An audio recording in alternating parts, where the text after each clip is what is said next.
नमस्कार दोस्तों, साहित्य की ओर चैनल में आपका स्वागत है। आज की कहानी है शिवानी जी द्वारा लिखी गई कहानी श्राप।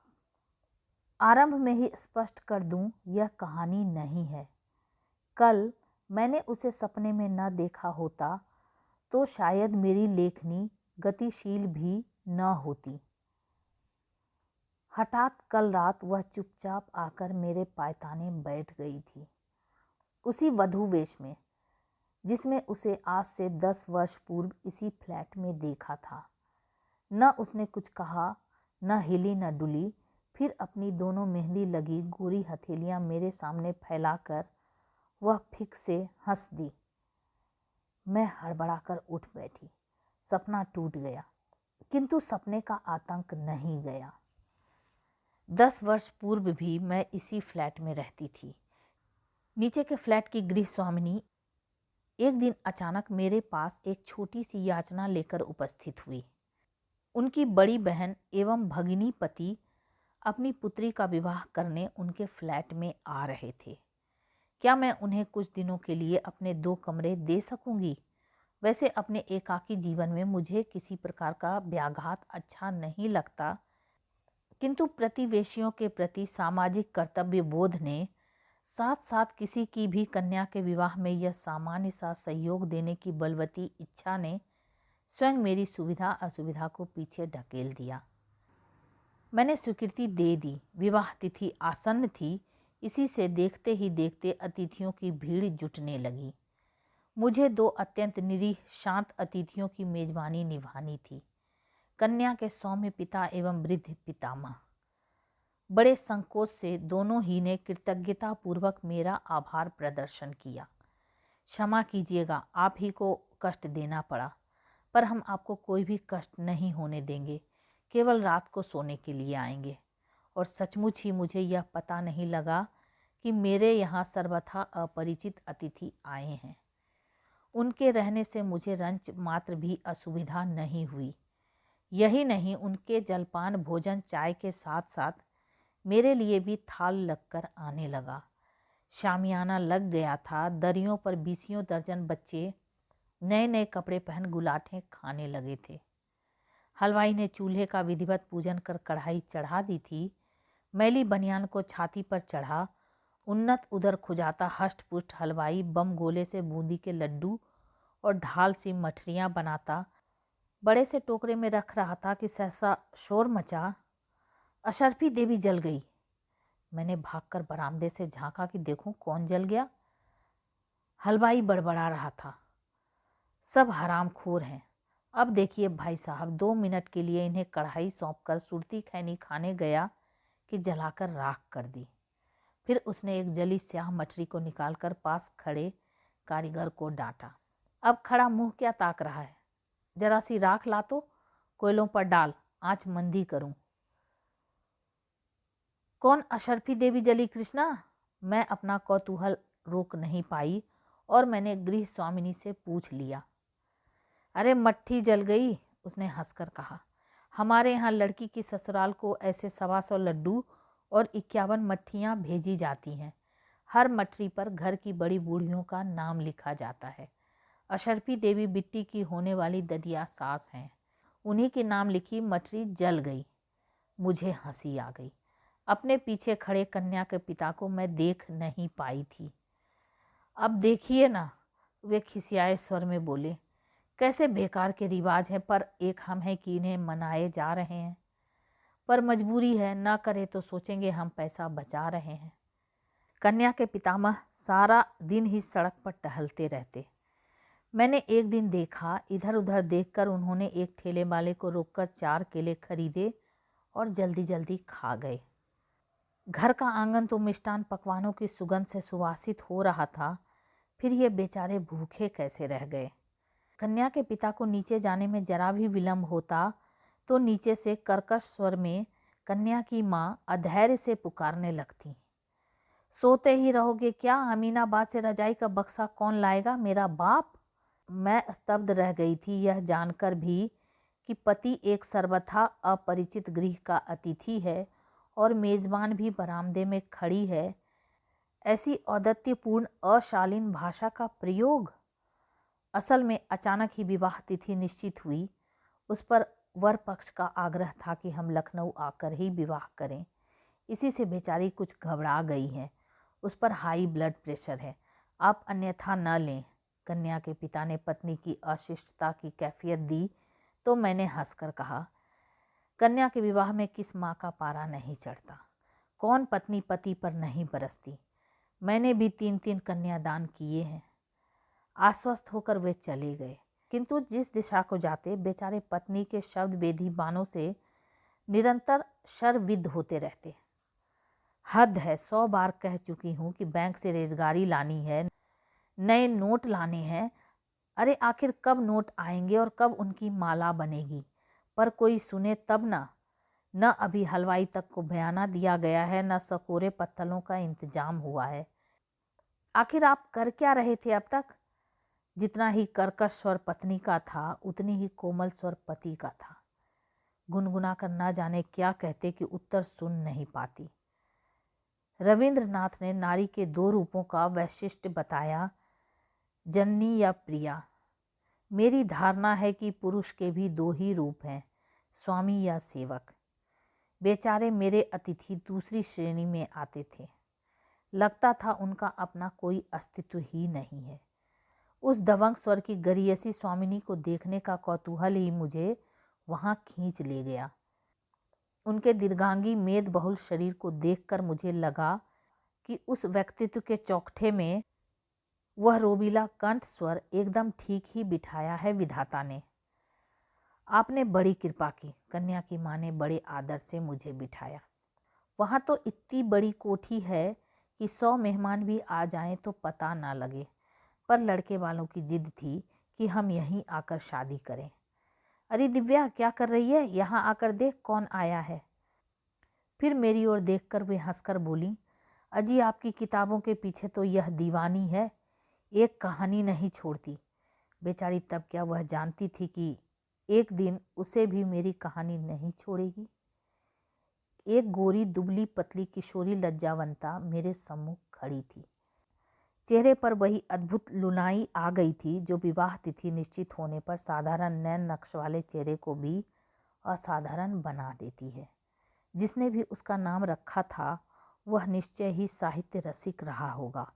मेरा अनुमान ठीक था। एक बार सुमित्रा नंदन पंत जी हमारे यहाँ आए थे, तब यह 3 साल की ही थी।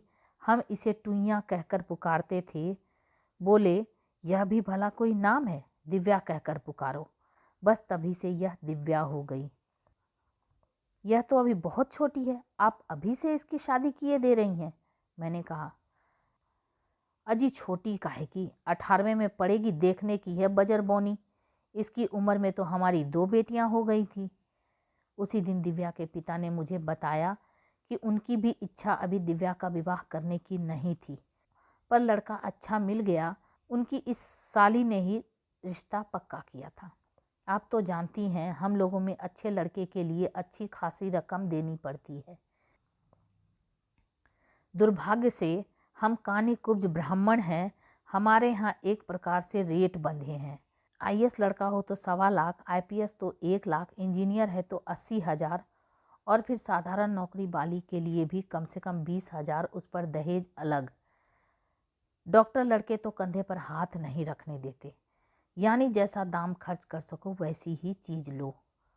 कभी कभी सोचता हूँ बहन जी, बिहार में जो कन्या के पिता सुपात्रों का अपहरण कर जबरन दामाद बना रहे हैं, उसमें भी उनकी मजबूरी ही रहती होगी। तो आपको इस रिश्ते में भी रकम भरनी होगी? मैंने पूछा।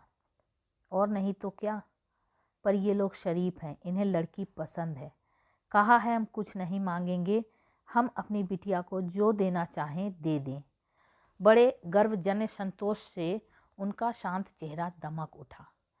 बेचारे शायद इस कटु सत्य से अनभिज्ञ थे कि मुंह से कुछ न मांगने वाले ही कभी कभी मुंह खोलकर सब कुछ मांगने वालों से भी अधिक खतरनाक होते हैं। लड़का चार्टर्ड अकाउंटेंट था, अपनी 2-2 कोठियाँ थीं। बड़ा भाई पुलिस का ऊंचा अफसर था, छोटा डॉक्टर। जैसे जैसे विवाह तिथि निकट आ रही थी, छोटे से फ्लैट में रौनक की गहमा गहमी बढ़ती जा रही थी। कभी ठेलों से सोफा सेट, पलंगों का जोड़ा उतारा जा रहा था, कभी स्टील की अलमारी और फ्रिज। उधर घरातियों के बीसियों नखरे, कोई ठंडाई की फरमाइश कर रहा था, कोई लस्सी की। आंगन में पड़े कुर्सियों के स्तूप का शिखर मेरे फ्लैट की सरहद से सट गया था। बच्चों की चेंचें पेपें, स्त्रियों का कलरव संध्या होते ही और घनीभूत हो उठता। उधर कन्या के ताऊ ताई बुलंद शहर से अचानक उस समय आ टपके थे जब उनके आने की आशा त्याग दी गई थी। कभी कभी नीचे चल रहे दो बहनों के वार्तालाप का स्वर बड़े दुस्साहस से मेरे कमरे की दीवारों को भेद कर चला आता। स्पष्ट था कि कन्या की जननी एवं ताई के संबंध बहुत सुविधाजनक नहीं थे। अरे आज तक कोई जिठानी देवरानी का सुख देख सुखी हुई है जो हमारी महारानी होगी? कन्या की माँ एक दिन कह रही थी। बोलेंगी तो लगेगा शहद घोल रही हैं, पर बस चले तो हमारा कलेजा निकाल चबाए डाले। मैं सोचती हूँ नारी स्वभाव की जितनी अभिज्ञता विवाहादि अनुष्ठानों में बटोरी जा सकती है, उतनी शायद जीवन भर इधर उधर विभिन्न गृहों के अंतरंग कक्षों में झांक झूंक कर नहीं बटोरी जा सकती। मैं देख रही थी कि जहाँ आमोद प्रमोद, खिलाने पिलाने, नाचने गाने की भूमिका संजोई जाती, झट से मुंह लटकाकर कन्या की ताई छत की मुंडेर पकड़ ऐसे खड़ी हो जाती जैसे वह किसी अपरिचित परिवार की भूल से न्योती गई अतिथि हो। कोई भी देखकर बता सकता था कि गृह की वह साज सज्जा, बृहद सुनियोजित आयोजन, बिजली की जगमगाहट, कन्या के चढ़ावे में आने वाले गहनों का सुना सुनाया लेखा जोखा ताई की छाती पर वीसियों विषधरों को लौटा रहा है। उधर कन्या की माँ कमर में आंचल खोसे विवाह के कर्म क्षेत्र में अकेली डटी थी। कभी पति पर चिंघाड़ती, कभी हलवाइयों पर, और संध्या होते ही ढोलक लेकर बैठ जाती। यही नहीं, एक बार नाचने को कहा गया तो चट घुंघरू बांध ऐसी थिरकी कि क्या कोई बाई जी नाचेंगी। कहना तो मेरा मान ले मेरे शहजादे। विवाह का एक ही दिन रह गया था, अचानक मेरे लिए नीचे से बुलौआ आ गया। मैं जल्दी नीचे चली आऊं। वर पक्ष के अतिथि दहेज सामग्री का अवलोकन करने आ रहे हैं। यह भी उनके यहाँ की एक विशिष्ट अनिवार्यता थी। देखकर यदि कुछ फेरबदल करना हो तो कन्या के पिता को वही करना होगा। मैं नीचे गई और करीने से सजे विभिन्न उपकरणों को देखती ही रह गई। कौन सी ऐसी वस्तु थी जो बेचारे निरीह पिता ने नहीं जुटाई थी? साड़ियों का स्तूप, टेलीविज़न, फ्रिज, स्त्री बर्तन, रेशमी रजाइयाँ, लट्ठे मलमल के थान, गैस का चूल्हा, सिलेंडर, बिजली के पंखे आदि। इतने ही में अचानक स्त्रियों की भीड़ में भगदड़ मच गई। आ गए कहती कन्या की माँ सिर पर आंचल खींच द्वारपाल की मुद्रा में सतर्क खड़ी हो गई। कहाँ गई वह तेजस्वी मुख मुद्रा और थानेदार का सा वह रौबीला कंठ स्वर? वह है नीली कमीज वाला। अरे नहीं, वह तो छोटा भाई है। तब कौन? अजी वह है चेचकरू दाग वाला। हाय राम, यह तो दो बच्चों का बाप लग रहा है। विभिन्न फुसफुसाहटों के सूत्र से मैंने भी दूल्हे को पहचान लिया। तब क्या सचमुच इसी अंधे के हाथ बटेर लगी है? कहाँ दिव्या और कहाँ यह? किसी मांसहीन कंकाल को ही जैसे किसी ने पहना ओढ़ा के भेज दिया था। हाथ में छड़ी लिए, पगड़ी बांधे ससुर ऐसे चले आ रहे थे जैसे कोई राज प्रमुख प्रजा के बीच से गुजर रहा हो। देखिए समधी जी, साड़ियों के स्तूप की ओर वर के पिता ने छड़ी घुमाई। हमारे घर की रुचि जरा सोफियानी है। वे ये सब तड़क भड़क की बनारसी कभी नहीं पहनेंगी। ये सब हटाकर कांजीवरम और चंदेरी गढ़वाल रखवा दें। यही फरमाइश मेरी लड़कियों ने भी की है। छड़ी से उन्होंने साड़ियों को ऐसे उथल पुथल दिया जैसे कोई स्वास्थ्य निरीक्षक सड़क की पटरी पर सड़ी गली सब्जी या खुले कटे तरबूज का ठेला उलट देता है। मुझे बहुत बुरा लगा। यह भी कोई तरीका है? कन्या पक्ष के इतने अतिथियों के सामने कन्या के पिता का ऐसा अपमान? अलग ले जाकर भी तो कह सकते थे। कन्या के पिता अंत तक हाथ जोड़े ऐसी व्यर्थ कृतज्ञ मुस्कानें बिखेरते रहे जैसे कह रहे हों, आपकी जूती मेरा सिर। चलते चलते सहसा वर के पिता मुड़े। हमने तो आपसे कह ही दिया है, हम कुछ नहीं लेंगे। द्वाराचार में हमारा और हमारे अतिथियों का स्वागत ठीक ठाक रहे, बस इसी का ध्यान रखिएगा। बस इसी आदेश के गूढ़ार्थ को बेचारा कन्या का पिता ग्रहण नहीं कर पाया। स्वागत तो अच्छा ही किया, अतिथियों के कंठ में अजगर से पृथुल फूलों के हार भी पड़े, गुलाब जल का छिड़काव भी हुआ, वर के लिए कहीं से मर्सिडीज भी मंगाकर फूलों से भरपूर सजाई गई। आमिष निरामिष व्यंजन, विदेशी सुरा के क्रेट क्या नहीं किया बेचारे ने। लड़की विदा होने लगी तो माँ और मौसी को रोते रोते गश आ गया, पर पिता हाथ बांधे समधी के सामने ऐसे खड़े हो गए जैसे दीनहीन चोबदार हों। एक ही रात में उनका दमकता चेहरा स्याह पड़ गया था। आप लोगों के स्वागत में कोई त्रुटि हुई तो क्षमा करें, उन्होंने धीमे स्वर में कहा। समधी की आंखों में अभी तक रात की खुमारी नहीं उतरी थी। काले चेहरे पर आरक्त आंखें इंजन के अग्नि स्तूप सी चमक रही थी। एक ही आनन को दशानन की अहंकारी मुद्रा में हिलाते हुए बोले, क्या त्रुटि रह गई है, यह भला हम अपने मुंह से क्या कहें। हम तो आपके मेहमान हैं, पर हाँ, यह जो 500 आपने द्वाराचार में रखे हैं, यह लीजिए, इन्हें आप हमारी ओर से नाई धोबी महरी और सालियों को बांट दें। अपमान से कन्या के पिता का चेहरा स्याह पड़ गया। मैं वहीं खड़ी थी। एक क्षण को उस निरीह व्यक्ति का अपमान स्वयं मेरा अपमान बन गया। जी में आया नोटों की गड्डी, जिसे वर के पिता बरबस उनके हाथों में ठूंस रहे थे, छीनकर उन्हीं के मुंह पर दे मारूं। पर मुझे किसी के व्यक्तिगत कर्म क्षेत्र में कूदने का अधिकार ही क्या था। रात को वे नित की भांति चुपचाप अपने कमरे का ताला खोल रहे थे कि मैं टेलीफोन की घंटी सुनने आई। उन्होंने निरीह दृष्टि से मुझे देखा और सिर झुका दिया, जैसे दोपहर की उस भद्दी घटना का समग्र उत्तरदायित्व उन्हीं का हो। चलिए, सब कुछ निर्विघ्न संपन्न हो गया, आपको बधाई भी नहीं दे पाई। वे एक पल को चुप खड़े रहे, फिर रूंधे गले से बोले, आप तो सब सुन ही रही थी, कैसे विचित्र लोग हैं। पहले स्वयं कहा कि कुछ नहीं लेंगे, केवल कन्या के हाथ पीले कर उन्हें सौंप दें। अब चलते चलते पैंतरा बदल लिया। मुंह खोलकर कहते तो हम उनकी वह मांग भी पूरी कर देते। अब दिव्या की चिंता लगी रहेगी, बहुत भूली है। आज पिताजी ने वह सब नाटक देखा तो नाराज होकर कानपुर लौट गए। बोले, कसाई को गाय थमाना हमने नहीं सीखा, तुम और बहू ही यह लेन देन निभाते रहो, हम चले। आप चिंता न करें, सब ठीक हो जाएगा। ऐसी सुंदर लड़की है आपकी, गुण रूप देखकर अपनी सब मांगें भूल जाएंगे। अब कभी कभी सोचती हूँ, नारी होकर भी मैंने उन्हें एक नारी के प्रति हो रहे अन्याय का विरोध करने को क्यों नहीं उकसा पाई। क्यों नहीं कह सकी कि जो सगाई में ही ऐसे नीच लोलुप स्वभाव का परिचय दे गया, उसे क्यों अपनी कन्या सौंप रहे हैं आप। अभी क्या बिगड़ा है, तोड़ दीजिए यह सगाई। विवाह हुआ था और बड़ी धूम से हुआ था। इसी से थकान उतारने में भी कन्या पक्ष को 3-4 दिन लगे। फिर अचानक एक दिन कन्या के पिता मुझसे विदा लेने आए। उसी दिन साली के यहाँ से डेरा डंडा उखाड़ हुआ प्रवासी परिवार चला गया। मैं उन्हें पहुंचाने बाहर तक जाकर लौट रही थी कि देखा उनकी दीवार पर 2 दुबली पतली हल्दी सनी हथेलियों की छाप बनी है। हमारे यहाँ ससुराल जाने से पहले लड़की यही छाप मायके की दीवार पर लगा जाती है, दिव्या की मौसी ने कहा। मन न जाने कैसा हो गया, क्या पुत्री का यह स्मृति चिन्ह सदा अम्लान रह पाएगा। धीरे धीरे प्रत्येक वर्ष की पुताई के साथ साथ वह छाप धुंधली पड़ती पड़ती रेखा मात्र रह गई थी। दिव्या के मौसा की बदली हुई, वहाँ दूसरा परिवार आ गया। उन्होंने दीवार पर डिस्टेम्पर करवाया और पूरे फ्लैट का नक्शा ही बदल दिया। एक दिन दिव्या की मौसी मिल गई। दिव्या कैसी है, मैंने पूछा। उस मासूम चेहरे को मैं भूल नहीं पाई थी।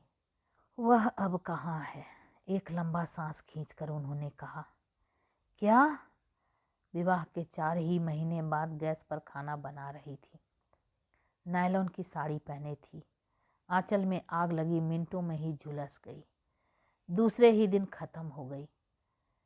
भारी मन से मैं घर लौटी। दीवार देखते ही वे धूमिल हथेलियां जैसे वह खोलकर मेरे सामने खड़ी हो गई। पर क्या सचमुच ही उसका आंचल अनजाने में आग पकड़ बैठा था? उसकी विदा के क्षण उसके ससुर का उग्र कंठ स्वर फिर कानों में गूंज उठा। क्या त्रुटि रह गई है, यह भला हम क्या बताएं? उस त्रुटि को बताने को कहीं उस दशानन ने उस फूल सी सुकुमार लड़की की हल्दी लगी हथेलियों की छाप सदा सदा के लिए मायके की दीवार से नहीं मिटा दी? पर ऐसा कुछ हुआ होता तो उसकी मौसी कुछ तो बताती, पर जो मौसी नहीं कह पाई वह स्वयं उसकी माँ आकर बता गई। किसी वकील की राय लेने लखनऊ आई थी, मुझसे मिलने भी चली आई। मुझे देखते ही रोने लगी।